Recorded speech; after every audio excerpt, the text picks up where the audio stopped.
Always learning and growing. Attracting the right people and keeping your vision in focus every day. This is the Brian Covey Show.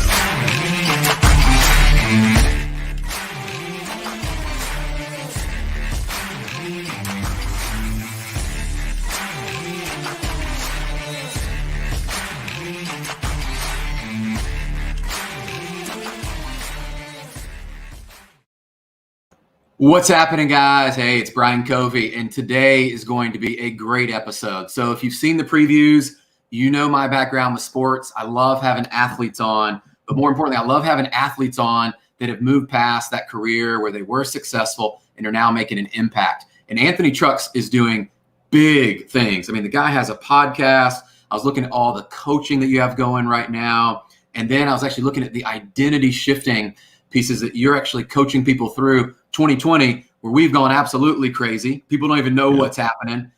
And I love your story, dude, some of the things that we'll probably unpack today, just how you've taken adversity and what some people would view as setbacks, and you've really built your identity and who you are today to make the most and a massive impact in the world. So outside of playing in the NFL, outside of doing all this cool stuff that people probably know you for, I think we're going to dive into some stuff today they're going to learn, and they're going to be glad they tuned in and actually take some things for themselves. So thank you for joining us. Hey, happy, man. I'm happy to join you. I like the intro, man. It's super cool. Then the logo, I'm like, it's an L and a D. And then as soon as we went live, I got this notification on my watch that I'm going live with Brian Covey. I was like, oh, man, this is perfect storm of cool.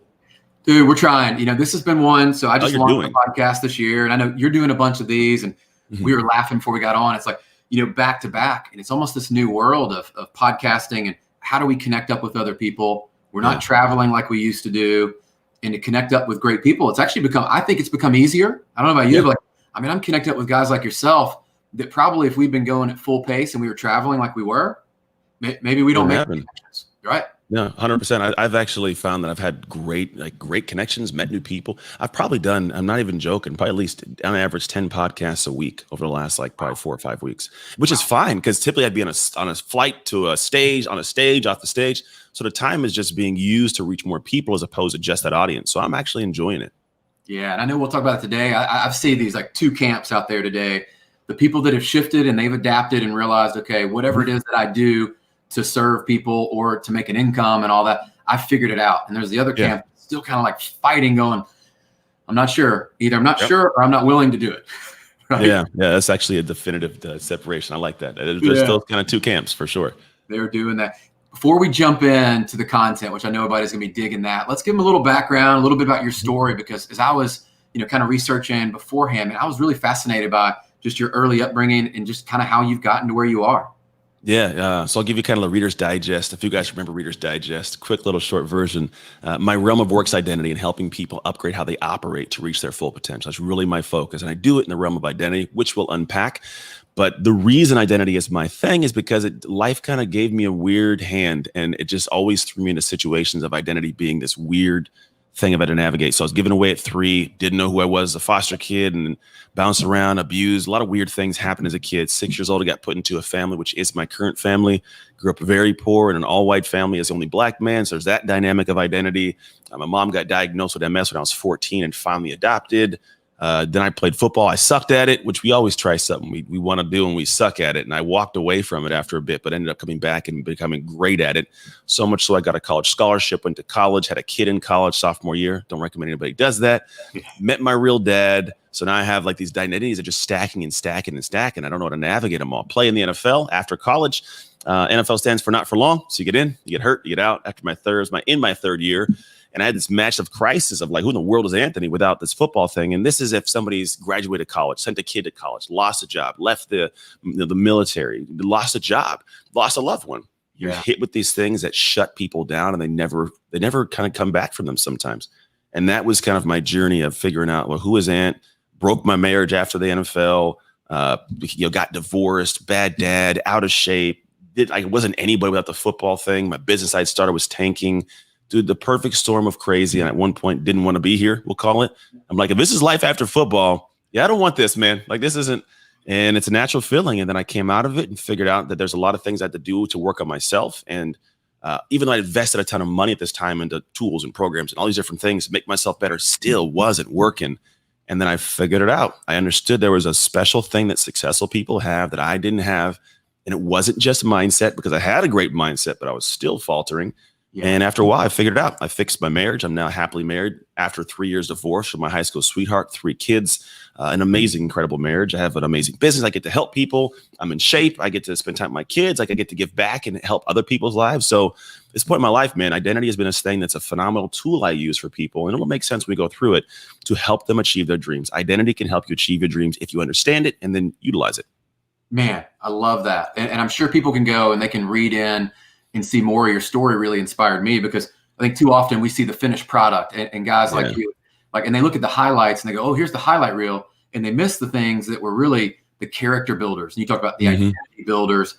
And so I loved how you talked about this, because today I hear people talk a lot about mindset. Well, you played in the NFL, right? And I did the professional soccer thing. Like to get that level, you have to have a great mindset, but there's a difference between mindset and identity that you point out.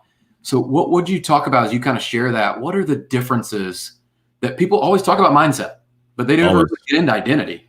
Yeah. And you know, what's funny is that here's the thing. It's interesting is a lot of people have phenomenal mindsets. Like I came out of sports like you, and I first applied it to business and I sucked at it, but I had a great mindset, and then I had my marriage, but I sucked at it, but I had a great mindset. Now mindset has a definitive use. Like, don't get me wrong. There's a phenomenal strength to it. However, there's studies that have shown that if you don't self-categorize with that mindset, the mindset is almost of no use. Because it's like essentially what happens is we have this mindset and we're this piece of fruit, and the fruit falls off the tree and then the fruit dies and we feel like we died. Like, oh, this sucks. And no matter what mindset you have at all, oh, the mindset for a football player, it's done. But then if you go back and say, oh, I was never the fruit, I was always a tree, that's your identity, because the who you are created that fruit, right? So it's saying, okay, I know how to be able to stick to it and, and have decisiveness and work real hard. But it's different to say I'm boxing or I'm a boxer. The variation is huge. And when you can understand, how do I shift into not just trying to be that thing, but becoming that person? Oh man, it turns into like, turbo on an engine, it flies. So that's where the differentiation is. It's not to say mindset's not useful. It 100% is. But you got to have the foundation of a self-categorization or an identity in that related area. Man, I love that. And too often, we'll see people that they're just strong-willed and they think, I'm just going to muscle my way through. I'm going to like fight all the obstacles there. I think you're onto something where the journey, especially for men, I found, and married businessmen with kids, former athletes, like we're just wired differently. We are, learn from that. And that competitive nature, how do you turn that into an identity? And many times, like at least for myself, I didn't want to know more about Brian. I didn't want to know like all the good and the bad, and like, and realize that's okay to not be perfect. It's okay to not have it all together. And do you see people struggle with their identity mainly as they start to uncover who they really are and like pull the wounds maybe of the past to realize, okay, all this built me for who I am today, but maybe I see people want to leave their past and not bring it into their strength. Yeah. Well, it's funny is a lot of the work I do is not in the realm, because some people in my realm will look at it like it's almost like therapy. Let's heal your inner child and go find a guru on a mountaintop and sit with him and drink tea. Like, and I'm not saying there's anything wrong with that. I'm saying it facetiously, but that's not really what it has to boil down to. Because here's the truth. We've all kind of had this programming of who we are and how we operate years ago, like 15, 16, the world by that time had told you what love is, what jobs should be, what money should do for you. All these things were programmed by coaches, teachers, uncles, cousins. It was all there. And then we start running our life. We start running in like, why in the world am I not having success? Now I had some, I got to a certain level, but man, I'm getting stuck right here. And it's kind of like a computer, an operating system, literally. The operating system runs the programs like I just described. But if the computer operating system can't operate it, then everything gets that spinning wheel of death. And a lot of people are waking up in 2020 with this hardware of a body, but they're running the software of like Windows 95. Oh, yeah. And no one's upgraded, right? So the problem is like you don't have the ability to operate the way you want. And I say operate because I want to make sure I make this point. If I want to be able to have people understand how identity actually equals success, it's a simple linear process. Identity is, in fact, who you are when you're not thinking about who you are. It's your flow. It's your resiliency. It's your fortitude in certain moments. It's your execution. It's your dedication. It's your discipline. It's your consistency. It's how you just do things, right? Yeah. How you function. And without thinking about it, it's just, how can I get to flow? Because I'm sure you do things, Brian, that like people are like, dude, how do you do that?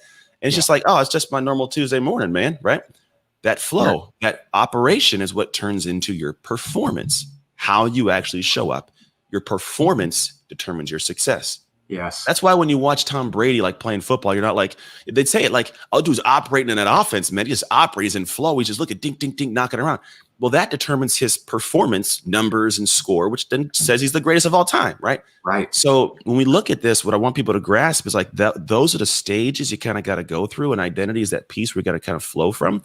But realistically, it's like when you can grasp that this is the area you need to work on, understand you can shift into it by tactically thinking about, okay, mindset's here, but I'm going to tactically architect this intentionally for the first time. Because it was unintentional before. Now you get to intentionally do it. And that gives you a different kind of power. And then you don't have to be an athlete. Like, it's cool to say I was an athlete and I got this. Right? I was cast in this fire. I get that. And some people think, well, I'm not an athlete then. Well, how am I going to get this? Oh, no. Life's a competition, man. You can go out and do a ton of things to learn the exact same lessons, if not some that are better, by understanding how to architect that, what I call ideal identity, and then activate it in your life. Man, and I love that, because I think you're right. Like, yes, we come from the sports background and sometimes we assimilate to that. But I look at some of the great leaders and people that I'm surrounding myself with, especially during 2020, some of them have no sports background, right? Yeah. But they're very clear in that clarity of their identity and alignment up with like their beliefs and all. And so I was listening to you talk about that. It's almost that journey that people have to commit to go on. And you said the word, intentional. And I think too often, in 2020 too, you had people that almost went through this and just kind of walked through life like life is happening to me, right? Like, and they didn't say, hey, you know what? Here's where I want to go. Here's how I'm going to get there. And they weren't intentional. And so I would love to hear your thoughts on like, how do people, given everything that's changed this year, and regardless of what you do, what your kids going to school, not school, whatever it is, everybody's world this year probably has had the most amount of change, right? Like, oh yeah, very much so. The damn thing's burning, literally, in California. Literally, I saw that with you guys. And then we've got our family down at the beach in Florida. And they had tornado, hurricane stuff coming through. Yeah, you're dealing with not only just all the other COVID and quarantine, politics and racial disputes and all this stuff. I mean, it's crazy. So, what have you kind of observed during this? Because I always love to hear guys like you. You're very intuitive. I can tell that you're paying attention to what's happening in behaviors.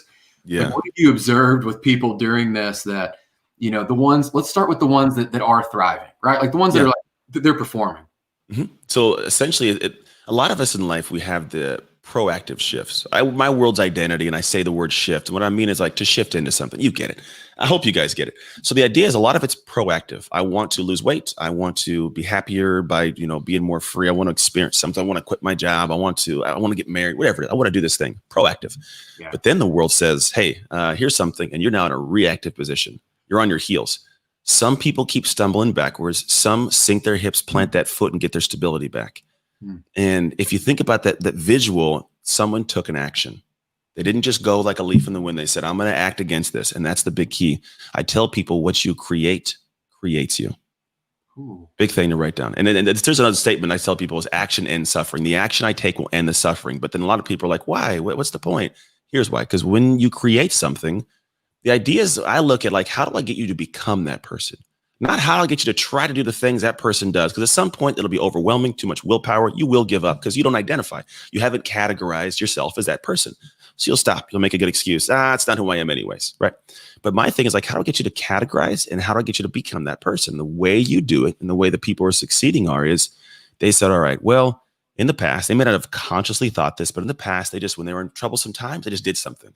And the reason they did is because when you start creating is an ugly process. It just is. I'm sure Michelangelo, while creating David, he had a bunch of blisters and his hands hurt and his shoulders hurt. And he's probably had some long nights. The Sistine Chapel, he probably got vertigo up there. Who knows, right? Right. But the creation process is long and it's arduous. And nobody goes through that and invests that time without a return.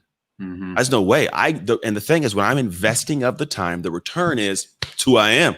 Ooh, right? And when it's who you are, you show up differently. When I was a kid, the thing I did to become a great football player, every single day in the offseason, and so I had this imposter syndrome, which a lot of people have, is I'm not that, I'm not this. When I started like training for football, my teammates were like, dude, you suck. Why are you lifting weights? What are you running routes for? What's the point, right? But I just kept going. And I would lift the weights and I'd run the routes. I'd throw the ball in the air. And every day I got more and more of a stronger, faster, more powerful athlete. And then I showed up the next year. Brian, I was a monster, man. Like, you couldn't, I'm going to catch this ball and you're not going to catch it. I'm going to tackle. You're not going to. I was fighting for what I deserved.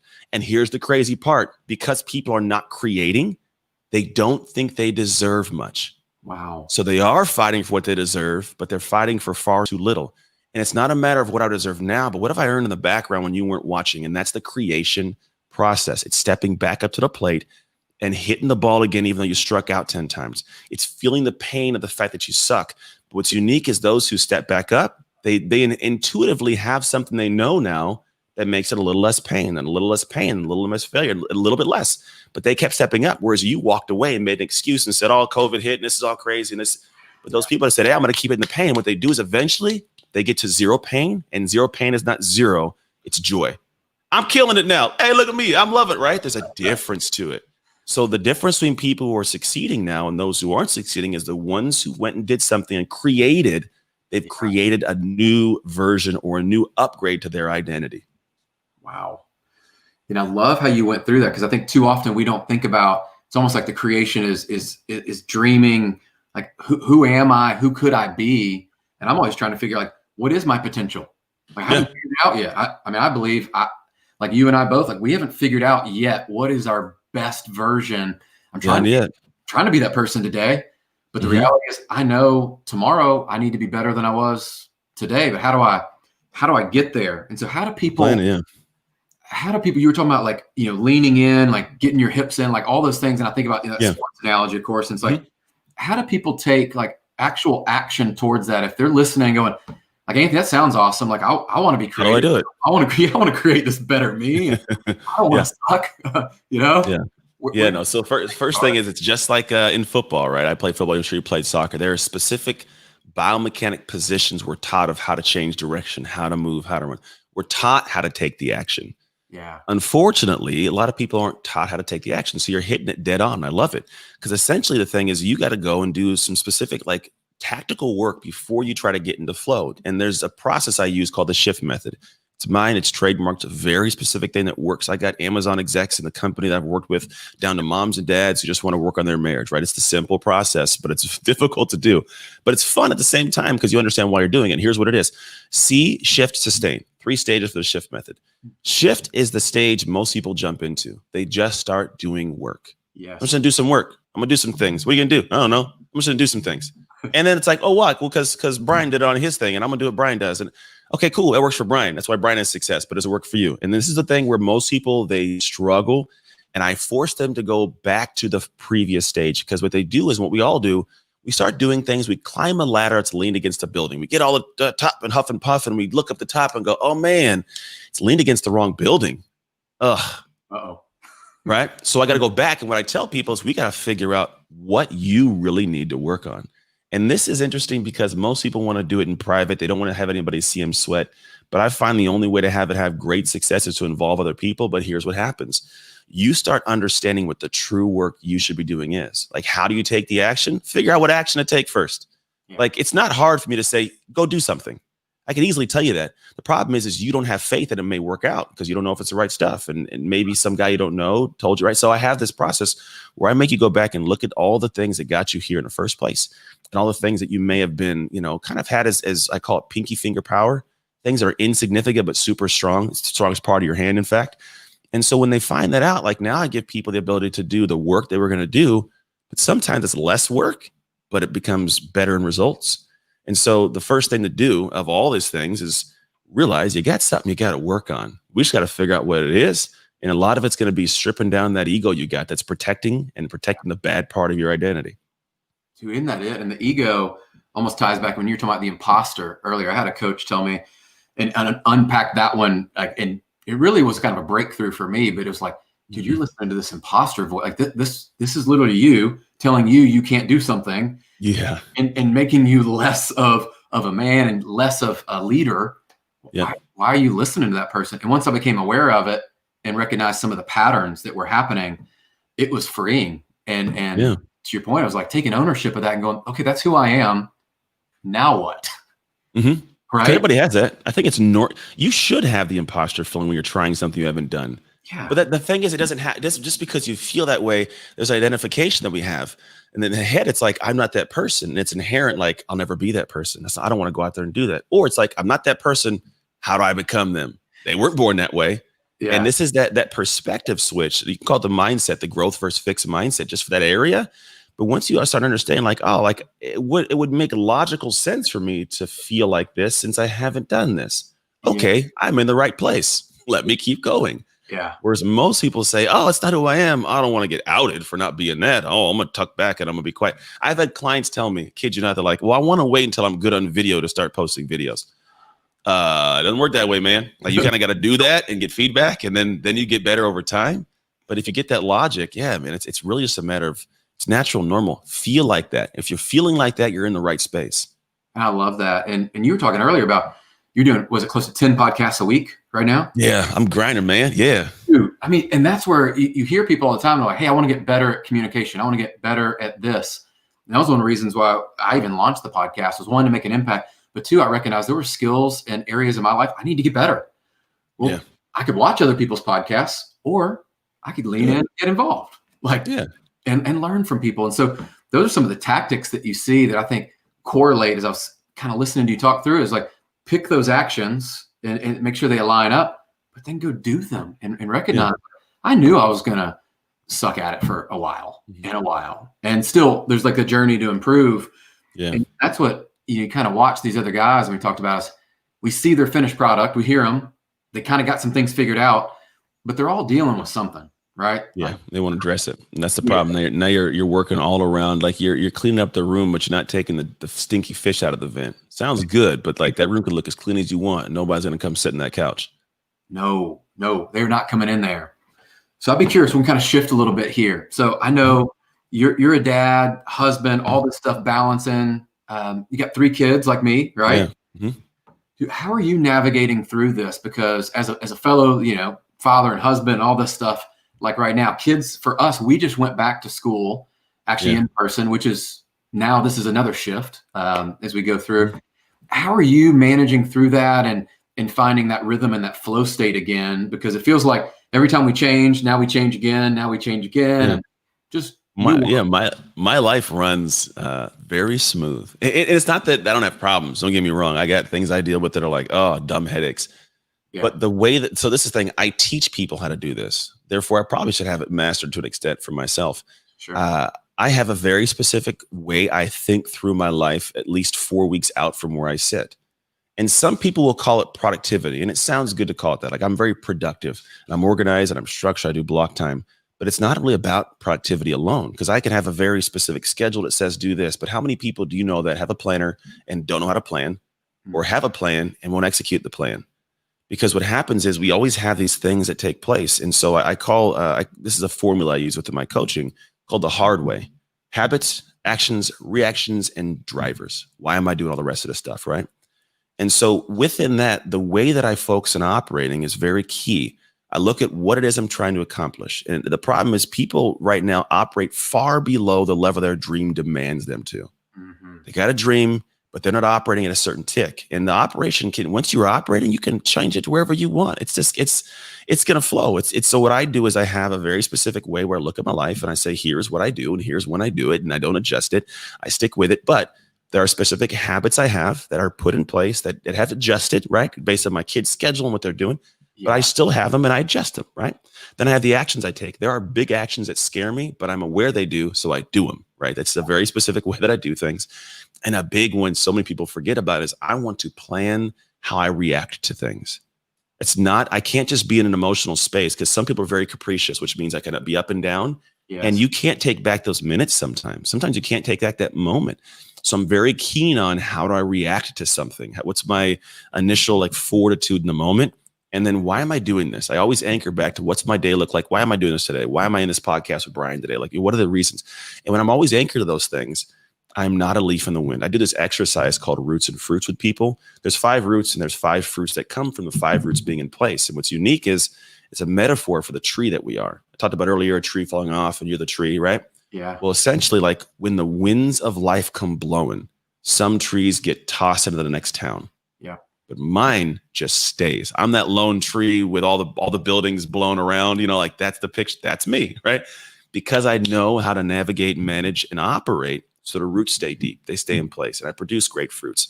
So for a lot of people, man, like that's for me, it's a matter of getting very clear on who is it that you want to be. Where, like what, and people tell me, oh, but I'm overwhelmed. I'm maximized. Things are changing. I say, cool. What's your dream? I want to do that. I say, okay, great. Does a person who has those things live in that life? Do they get overwhelmed with what you're saying you're overwhelmed with right now? And then they pause and they take a beat and they go, okay, right?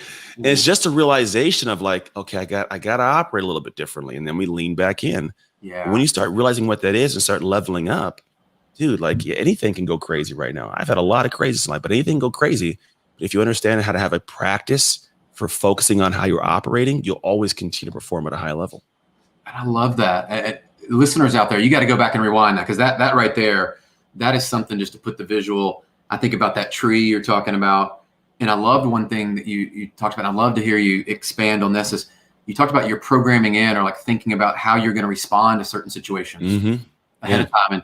And how many times do we see people that they just respond how they respond? It's like, well, I'm in the moment. I'm in the, and it's like, well, what if there was a better way to respond, and recognizing those triggers? And so how do you program in those responses? Because I do see that's the difference between highly successful people, we know we're around them, and the ones that emotionally they get all over the place, blown that way.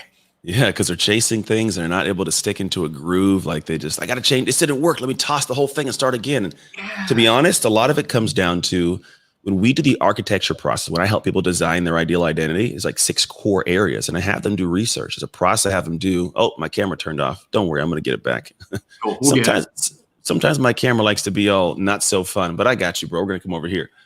Hey, so essentially what ends up happening is I take a look at the core drivers and I say, how do I want to design this person? And part of it is actually looking at other people and seeing what do they do when hardship happens. How do I handle it? When something good happens, how do I operate? And what you do is you actually go through the process of putting that in place. And then when life happens, things happen. You analyze. It's like sports. I played football. We did the same play in a week before a team. We'd play the same play over and over, and I would react differently and eventually get to the groove of it. And I get yelled at and it messes up. Yeah. But you can't think I'm going to do it. And if I mess it up, it's never going to work. No, it will work. But I got to plan it. And then the more I do it and then focus on the fact of, okay, how do I respond? You do it better. And this becomes a practice for all areas of life. I have things that come in business, things that come with my kids, with my wife, with my working out, with weird stuff in the world, bills and companies I deal with. Those things happen. What I look at is, big thing too, is how do I want the next moments of this life or relationship to be? Do I want it to be good? Do I want it to be funky? And if I think about that in the moment of a reaction, I think, okay, not what's going to feel good for me right now, but what does this moment need to have that be a reality? And oftentimes it's in complete opposition to how I feel. And I'm like, oh, all right, I got to apologize. I messed up. I don't want to, but this moment needs that to take place. And so I do it, right? And so those are some of the aspects, but we have things we could get down to like, okay, where are the areas of life that you consistently can find yourself being triggered? Okay, I'm triggered here and here and here. Okay, great. How do you typically respond? Well, I don't know. Okay, let's think about it. What happened in this moment here? We go back. Okay, this happened. Okay, great. Let's think about what should happen. Do this and do this. And then we have it triggered in place. Now it's a plan. And then the life happens again and they don't do it. What happened? Okay, this happened. Okay, try it again. In this next moment, breathe a little bit. Do whatever when we work through it. And then eventually it's like, now they operate that way.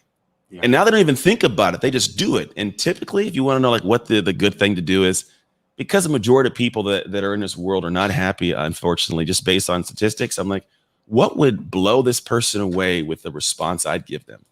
Based on what they're going to do to me and what they're doing, what would be the thing that make them stop in their tracks and be like, this dude's a little bit different? And I typically err to that. Ooh. Dude, that's powerful, because you think about, in the moment when you're like, the ego takes over, you feel like you're being wronged and you're like erring on the side. That's not even the golden rule. It's like, how would they just be overwhelmed and wowed with Anthony responds that way, like, hold up. Yeah. What's happening? And man, so I'm sure some guys would love to know, and some of the listeners, what's your normal routine look like? Because you seem pretty disciplined. Obviously, you got that background. Yeah. You obviously done your homework, and you've got some things that you're trying to manage a lot of different areas. Do you have a consistent routine or like a flow that you like? Yeah. You say, hey, this is my ideal day. This is what it should look like.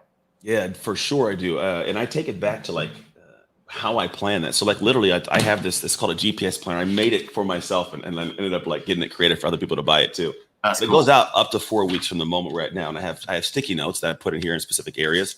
Yeah. But what I do is I have like a list of what are the things that must go into my week every single week. It's a checklist in Evernote. And every time I sit on a Sunday, first you structure out 4 weeks, and every week you add a week. So you eat a week, lead a week. Yeah. And so what I have in there is certain things that are my morning routines. What am I doing live streams? What am I creating content? It literally like at certain dates of what I'm going to create content that'll go out in a month from now. These things get put in place. And so what happens is where a lot of people have a bunch of projects and they're trying to have all of them get done. What they'll do is they'll carve out time for something. And they'll be like, I'm going to work on this project today. But they haven't carved time for the rest of them. They don't know when they'll get it done. There's a crunch time. And so they're working on project A, but project B, C, D, E, and F are all in their head still. So I'm on A and I never get A accomplished. And I come out of that like, man, I didn't get anything done. Or they haven't properly deconstructed what that project's really going to take. So what's going to take 10 hours, they're like, I'm going to do it in 2. No, you're not, Bill. Like you got to do a little bit more, man. And so part of my process is I put life in first. So I have time with my kids that I'm taking to school. I've got dinner. I got football practice with my son. We just go to the field and throw the ball around. I have my workouts when I'm doing workouts. And then what I do is I highlight, like you see a highlighter. Yeah. I highlight the areas that are project space when I can work, when I'm doing things. And so what I've done is I've taken the main projects that I have to get done and I put them on a sticky note if they come up as new ones. Yeah. And I look at how many hours does it take? Okay, great. Well, I'm going to do it hour 2 of 5, 3 of 5, next page, 4 or 5 here. That'll give me a week ahead of when the due date is. Go to the next project.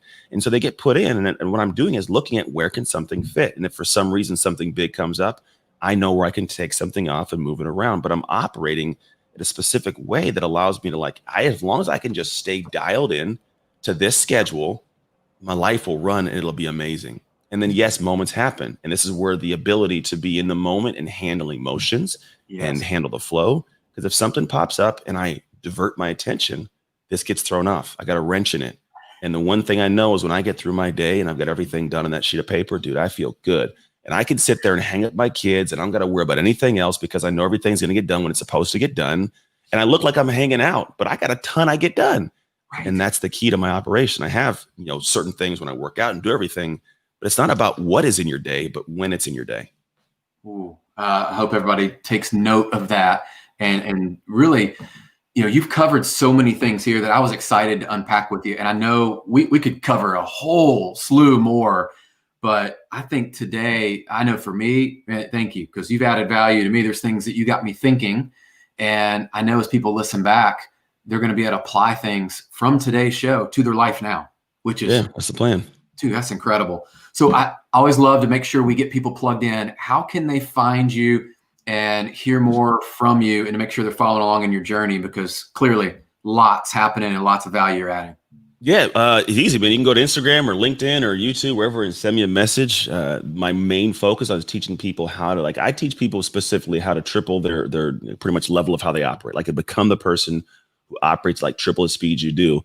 And so if anybody's interested in that for their lives, hey, I really want to find how to take all these things that I want to get done and operate that next tick and then find a way to do it with less stress. That's what I do, man. And so you can find me on those platforms, send me a message, and I'll gladly plan to plug you into where I can help you. Dude, I love it. And who doesn't want to be able to do more and optimize that with less stress? I mean, yeah, man. That's what I like to do. I seriously do these things, and it's a blast. Whenever you get to the point of success, feeling like it's a second nature to you, that's a different level, man. That's where I feel like for me, there's things that I choose to do and don't choose to do, but man, it flows. It's a blast. That's what you want. And it exudes. So thank you for spending time with us today. This was what I was looking forward to. Just the energy you're putting out there and the value you're adding. I think that's what is going to be what we look back on 2020. It's like, who did we connect with? How much did we learn? And, what was the value we brought back to the world and to other people?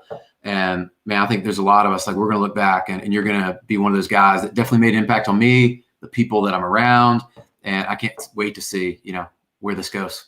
Me too, man. Appreciate it. Thank you. I know you got a ton of stuff happening. Guys, this has been another episode of the Brian Covey Show. We're always trying to add value. Make sure that you follow along, like, subscribe, leave comments, and follow along on the podcast as we bring guests like Anthony on. And you're going to want to listen back if you didn't catch everything and make some notes here. And make sure you let us know of any future guests that you want on. So keep crushing it out there. Appreciate you guys and your loyalty. Make it a great one. See ya.